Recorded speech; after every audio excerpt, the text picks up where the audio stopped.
You've probably been told, just be nicer, be more patient, keep the peace. But here's the truth. Niceness doesn't change a narcissist.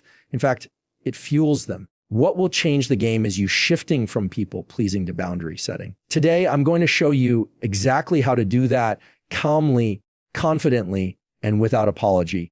We've been conditioned to think that if someone is difficult, if they're selfish, if they're abrasive, what we need to do is soften up, be kinder, be more patient, bite our tongue, because maybe, just maybe, if we're nice enough, they'll recognize it and change. That works with reasonable people. That works when both sides have respect on the table.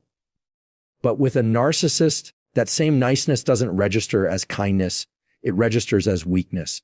And weakness to them is an opportunity. See, every time you fold to keep the peace, every time you go along just to avoid the fight, you're not protecting the relationship, you're protecting their control. You're reinforcing the very behavior that hurts you. It's like handing the keys of your car to someone who never learned to drive. You hope they'll take care of it, but deep down you know they're going to crash it. And the more chances you give, the more wreckage you're left with. That's why I say niceness feeds them. It doesn't calm them down. It doesn't change their mind. It fuels their need to dominate because they now know all they have to do is push and you'll step back. But here's the shift that actually changes things. Boundaries, not walls, not ultimatums. Boundaries. Boundaries are calm lines you draw around your own behavior. They don't control the narcissist. They don't magically make them respectful. What they do is protect you. They define where your energy goes and where it stops. Let me show you the difference. Niceness sounds like, it's okay. Don't worry about it. I'll take care of it. A boundary sounds like, I won't be doing that for you. Niceness says, I don't want to upset you, so I'll stay quiet. A boundary says, I'm not comfortable with that, so I'm going to step away. Do you hear the difference? One gives away power. The other holds onto it. Now, boundaries don't have to be loud. You don't have to raise your voice. In fact, the quieter, calmer, and shorter they are, the stronger they land. Because when you set a boundary, you're not arguing. You're not debating. You're simply stating a fact about what you will and won't allow in your life. That calm firmness is what the narcissist can't control. And that's exactly why it works. Some of you might be thinking, but won't setting boundaries just make them angrier? And yes, it might. But their anger isn't proof you're doing something wrong. It's proof you're doing something different. If you've been feeding them with niceness for years, of course, they're going to notice when the supply stops. That pushback isn't a sign to stop. It's a sign you're on the right track. And here's the other thing, boundaries aren't about changing them. That's not the goal. Boundaries are about changing you, changing the way you respond. Because when you shift from, I hope they'll treat me better, to, I decide what I allow, the game changes. You take yourself out of their manipulation cycle. You stop playing the role they've cast you in. Think about it this way. You can't control the waves, but you can decide how close you stand to the shore. A narcissist will always send waves of criticism, guilt, manipulation.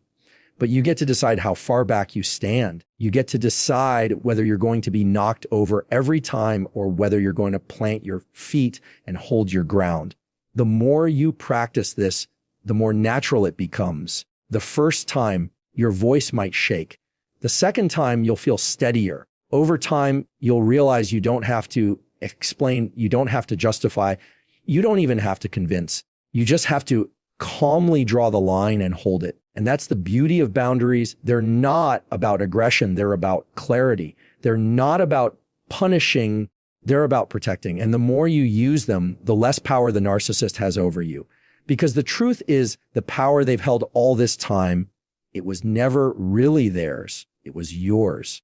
And the moment you stop feeding them with niceness and start leading with boundaries is the moment you take it back. One of the hardest things to accept when you're dealing with a narcissist is that you can do everything right, calm tone, clear boundaries, respectful words, and still not get the outcome you want. That's because the outcome isn't yours to control.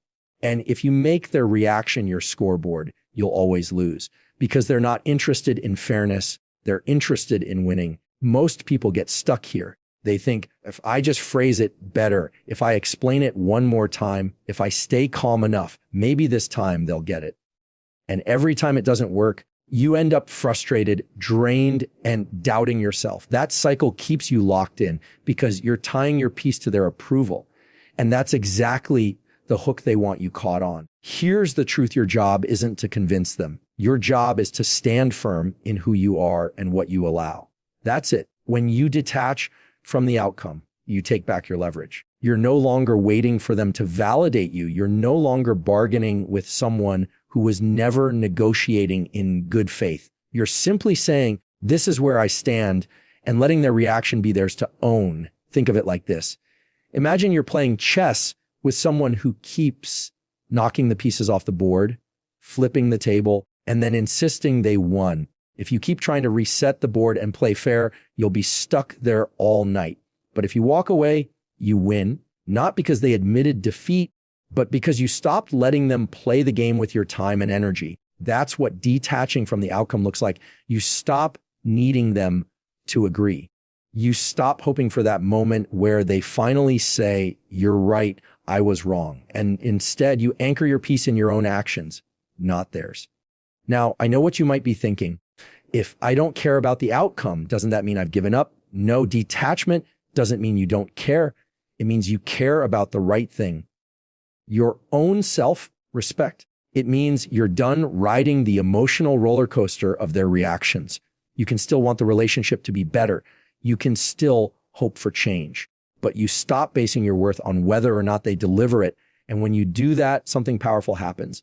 Their words, their accusations, their guilt trips, they stop hitting the same way because you're no longer standing there holding out your hands, waiting for them to drop you a crumb of validation. You've learned to feed yourself.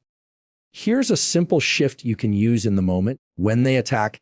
Instead of asking, how do I get them to stop? Ask, how do I want to show up right now? That question puts the power back in your hands because how they show up isn't your choice, but how you respond, that's entirely yours. Let me give you an example. If a narcissist says, you're so selfish, you never think of me, the instinct is to defend yourself, to try to prove you're not selfish, to argue your case. But when you detach from the outcome, you don't take the bait. You might calmly say, I see it differently, and leave it there. You're not chasing their approval. You're not rewriting yourself to fit their narrative. You're simply owning your space and walking away with your peace intact. And yes, they might call you cold. They might accuse you of not caring. They might push harder to get that emotional reaction out of you. But remember this, their push is not proof of your failure. It's proof of your progress. They're losing the control they once had, and they're trying to pull you back into the same old dance. Don't join. The freedom you're looking for isn't in getting them to change. It's in realizing you don't need them to. When you detach from the outcome, you stop measuring your worth by their reaction, and you start measuring it by your own consistency. That's how you break the cycle. Because the moment you stop needing them to agree, approve, or accept is the moment you start living free. When you're dealing with someone who thrives on control, the easiest way for them to get it is by pulling you into an emotional reaction. They poke, they provoke, they twist words, and they wait for you to blow up or break down. Because the moment you do, they win. They've shifted the focus away from their behavior and onto yours. Now, the story is no longer about what they said or did. It's about how you reacted. And that's exactly where they want it. This is why calm is your superpower, not because it changes them, but because it protects you. Calm keeps you from getting dragged into the trap. Calm keeps the spotlight right where it belongs, on their actions, not your emotions. Calm is the thing they can't control, and that's what makes it so powerful. Think about how arguments usually go. They raise their voice, you raise yours. They throw accusations, you throw them back. The whole thing spirals, and by the end, you're exhausted, frustrated, and questioning yourself. Now flip that. Imagine they come at you with the same intensity, and instead of matching it, you stay steady. You don't roll your eyes. You don't slam doors. You don't fire off insults. You stay calm, clear, and concise. Suddenly, there's nothing for them to grab onto. No